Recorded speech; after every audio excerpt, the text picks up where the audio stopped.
So Lyft is finally expanding into other international markets. They're in the US, they're in Canada. Now they're making their move on Canada. I've always supported this move. I've just always wondered why it took them so long. So let's listen in. Buying taxi hailing app free now for just under $200 million. It's an all-cash deal. The acquisition expected to close in the second half of the year, and the combined entity will serve more than 50 million annual riders. Joining us right now is Lyft CEO David Risher, who you should tell the audience how you got here. Since we're talking about different types of apps, right? I came on a city bike. We run the city bike program. And people don't always know that the city bike program is a Lyft program. That's exactly right. Yeah, we do a couple 100,000 rides every day in the summer, and so I recommend get out there, but stay off the sidewalk. Okay, I want to get into where the consumer really is right now, but I want to just ask you about this deal real quick. Sure. How does this change the company, and how does it change in the context of being a more international company? Because this has mostly been a domestically focused company before. That's right. Yeah, since the early days, we've been focused on the U.S. and Canada. But look, we're in a great position right now. So we have never picked riders up faster. Drivers have never earned more on the platform. We're profitable. Hold on, Tiger. Drivers have never earned more. Come on, David Risher. Tell the public the truth. He just said it. Drivers have never, ever earned more than now. This is the lowest ever. The lowest pay drivers have ever taken back. So I have to correct you there, right? We got to stick with the facts, right, David? Got to stick with the facts. And one thing I would hope and pray is that these CEOs would start speaking the truth. Because when you start speaking the truth and admitting to specific things, you start getting some sort of, I wouldn't say trust, but people will start believing in your brand again. When you go out there every time and you spread the lie about 70% earnings, drivers are earning more than ever before, doesn't sit well with drivers, and it definitely doesn't sit well with the public and the riders, because the riders hear it every single day from their drivers. $1 million of cash. And now with joining forces with Free Now, which is an awesome company, with an awesome team. I hope you guys are awesome. We get to double the market size and go global. So, but I would say up until now, I would ask you about how Uber, competitively, how Uber was international and could do all of these other things, and you would say it was a competitive advantage to being focused on this U.S. domestic market, and this was such a big market, there was such a big opportunity. Who needs the rest of the world? Right. I don't want to put words in your mouth, but that was the argument that was being made. Yes. So something's changed. Well, it was an excellent argument at the time. So obviously this announcement has affected the stock price well, because it did go under 10 and it's now at 11.14. So I think investors, even influencers on YouTube such as myself, we've been waiting for this day. Here's a bit of a bump, a roadblock here. The way that international people, Europe, etc., are looking at United States at the moment, right? Or looking at American brands, cars, you name it. I do believe that Lyft, which they will know it's an American brand, is going to have a real tough time in Europe, just like a lot of other American brands or companies. We weren't ready, right? So when I joined, I've been in the job, this is actually, tomorrow will be my 2-year anniversary, which is kind of fun. And when I started, unfortunately, we were losing share, we were losing money, we weren't doing so great for riders and drivers. Now, as I say, so we pick you up about a minute faster than we picked you up. Driver cancellation down to less than 5%. Drivers are making billions of dollars on the platform, and on and on and on. And we're expanding. By the way, our Canada operation has doubled this year over last year.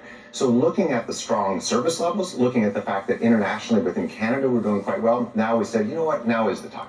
Okay, let's talk about the consumer. Yeah. What you're seeing here, by the way, what you're seeing in Canada, and how this all plays out over time. But what are you feeling from the consumer? It's really interesting. So Lyft serves about 2 million people a day. We do about 2 million rides a day. So that gives us enough data, I think, to get a pretty good sense of what's going on. And at least at the day-to-day level, and remember, the average ride on Lyft is $20. So we're not talking about a big, sort of high-ticket item sort of thing. But we're actually seeing strength.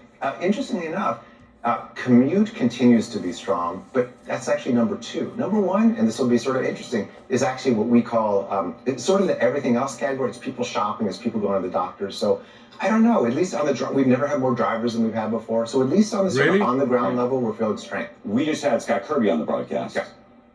What about rides to the airport? So I will say rides to the airport are a little late. Just a little light. Yeah, but they're still growing faster than TSA. So it's this interesting thing. TSA is growing at whatever it is. I don't know what the actual number is. But we are growing faster than that. So I think what's happening is people are traveling. Maybe they're taking lifts a little bit more than they used to. I'm not sure exactly why that would be. But again, we're talking about relatively small differences. I wouldn't use us as a sort of barometer of the U.S. economy for, at least when it comes to that sort of travel. I have a brand question in the context of tariffs. Now that you're going global, do you anticipate trying to make the Lyft brand an American brand? Ha! It's exactly what I said 2 minutes ago. Here we go. This is interesting. This is the first thing that jumped to my mind about American brands. Let's see the answer here. Do you say to yourself, we're going to have to be super local so that wherever you're doing business in whatever country you're going to do business in the future, it feels like a local community business that has nothing to do with America? And I ask, given the tariffs and given the sort of protectionist Good state question. that we seem to be moving towards. Here's what I say about that. So first of all, our focus with Free Now is going to be to operate locally. So Free Now is the biggest taxi-first service in all of Europe. And taxis, by the way, just as a quick aside, when you think taxis, maybe you're thinking New York City taxis. No, this is London Black Cab. This is a sort of elevated experience type of thing. So it's got a great local brand. It's got great local service.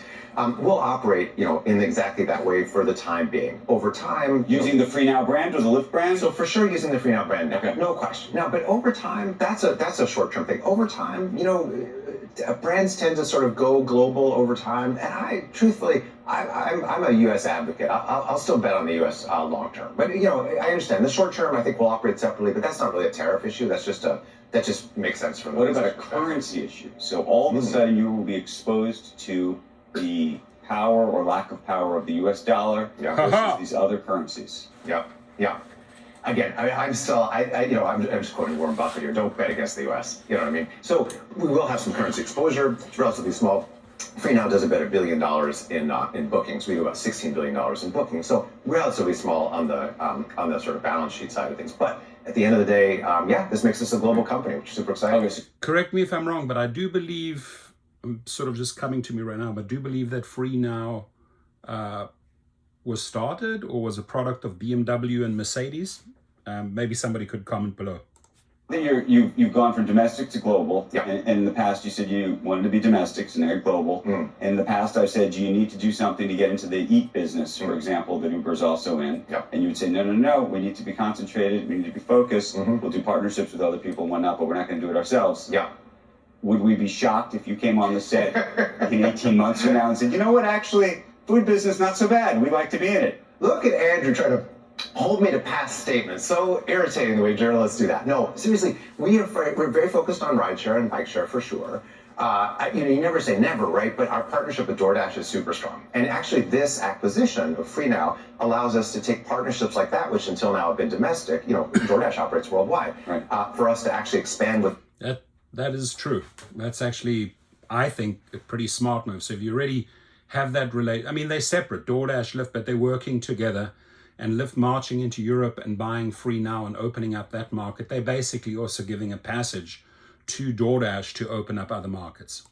Over time, if that makes sense to both of us worldwide. So no, I'm a big focus guy. I understand your point about that going global might look the opposite, but this allows us to take what we're doing so well in the U.S. and partner with a great company and do it elsewhere. Okay, final consumer news you can use question. It seems like, because I'm a Lyft user and I'm an Uber user, I arbitrage. Oh, look how he quickly pivot. Polyamorous, I think. And I like to test out all the different products. Polyamorous. I mean, it's just a word I don't know why it cropped up when I was You just have to looking be in at this guy. Utah for that, dude. What the hell is that? So my And I don't think it's legal anymore. It seems Why did like we even bring it up? it was a seems mistake. like the prices are going up again. So what's happened to the competition?